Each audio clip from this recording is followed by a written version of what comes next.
嘿，大家好！今天的影片是要教各位如何利用三用电表及手机插头，还有焊锡丝去检测我们的家用插座回路是不是有正常。还没订阅的朋友，请在右下角按下订阅。我们准备开始喽！这个是我们家里的分电盘里面的乌龙丝开关。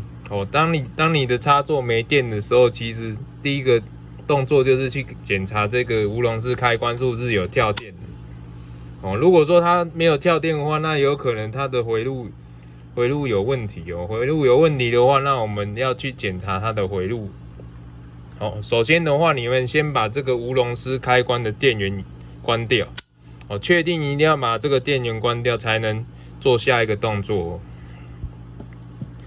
再来就是准备一个手机的充电插头。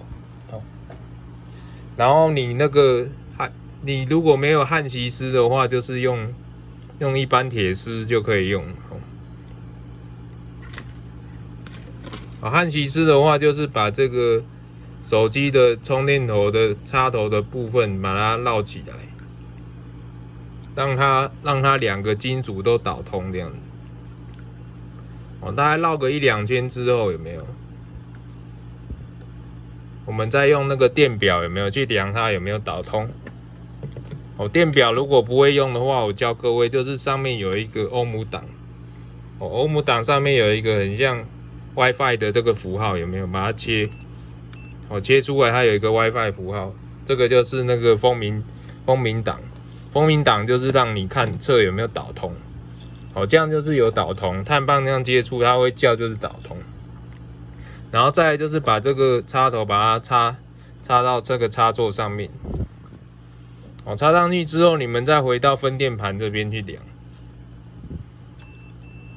你如果有导通的话，就可以确定第一件事就是说水泥墙里面的这个线路有没有是已经构成一个回路，代表说它是有导通的。第一个动作是没有问题，你的线路是有导通是没有问题。再来第二个动作就是把这个充电的插头拔起来。拔起来的话，就是再把这个碳棒有没有插到这个插座里面。插座里面再看看它有没有短路。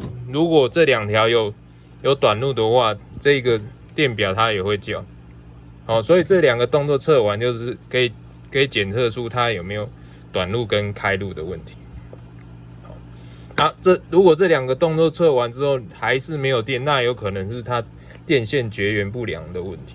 电线绝缘不良的问题，我们的三用电表就没办法测，那要请专业的人来把这个水泥墙的电线把它换掉，换一个新的电线上去。